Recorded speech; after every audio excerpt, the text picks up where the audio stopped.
Ya, pemirsa, keseringan menghadapi para pelaku kriminal, seorang anggota polisi memutuskan mendedikasikan dirinya untuk mendidik anak-anak mendalami agama. Informasi ini akan kami kemas bersama dengan Bang Tobat berikut ini.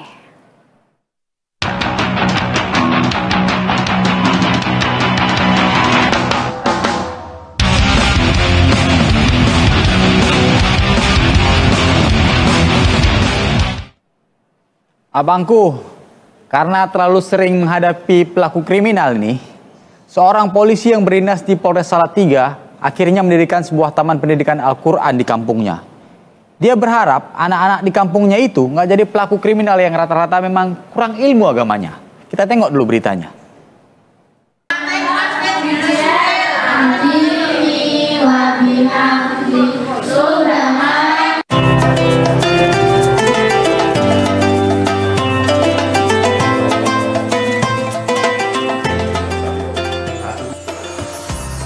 Seringnya menjumpai pelaku tindak kejahatan membuat Ibda Bakti Nur Cahyo berbuat sesuatu untuk warga kampungnya.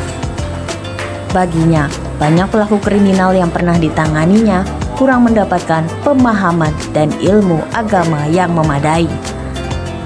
Karena itu, pria yang bertugas di unit identifikasi Satreskrim Polres Salatiga ini tergerak hatinya untuk mendirikan sebuah taman pendidikan Al-Quran di kampungnya di Desa Medayu, Kecamatan Suruh, Kabupaten Semarang.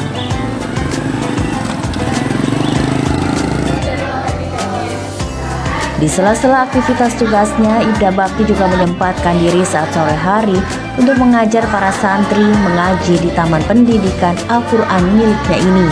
Semula, aktivitas belajar mengajar memanfaatkan ruangan yang ada di rumahnya. Para santri yang mengaji di tempat ini juga tidak dipungut iuran sama sekali. Bahkan Ibda Bakti dan istrinya menunda berhaji untuk membiayai pembangunan dan operasional TPQ ini. Ya, rencana memang di tahun 2012 kami beserta istri itu punya tabungan untuk bisa mendaftar haji.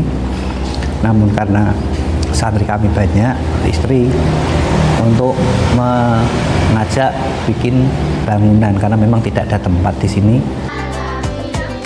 Taman Pendidikan Al-Quran yang dibangun Ibda Bakti adalah TPQ satu-satunya di kampung ini.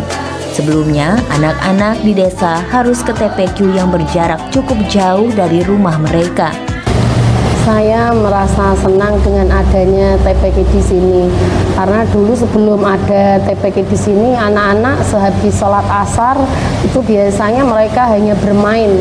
Kemudian anak-anak juga tidak dipungut biaya sama sekali, karena dari buku, bolpen, semua disediakan. Tidak hanya belajar membaca Al-Quran, anak-anak juga dibekali berbagai pemahaman agama Islam untuk mendidik para santri agar menjadi pribadi yang baik di kemudian hari dan tidak terjebak menjadi perilaku kriminal seperti orang-orang yang pernah ditanganinya. Hanes Welda, Berita 1, Salatiga, Jawa Tengah. Nah, aku pikir memang harus banyak orang-orang seperti ini di kampung-kampung. Bukan cuma polisi ini aja. Kurasa juga banyak orang-orang lain yang belum terangkat juga ke kisahnya ini. Yang pasti abangku, bagaimanapun agama itu adalah penerang jalan hidup kita. Kalau iman nggak ada, manusia itu pasti nggak ada kendalinya. Ibarat mobil yang nggak ada remnya. Akhirnya ya nabrak kiri kanan ya kan. Nah, ingat abangku, hidup ini terlalu singkat untuk kita berbuat jahat. Karena itu segeralah bertobat. Aku mau tobat pamit. Nyala abangku.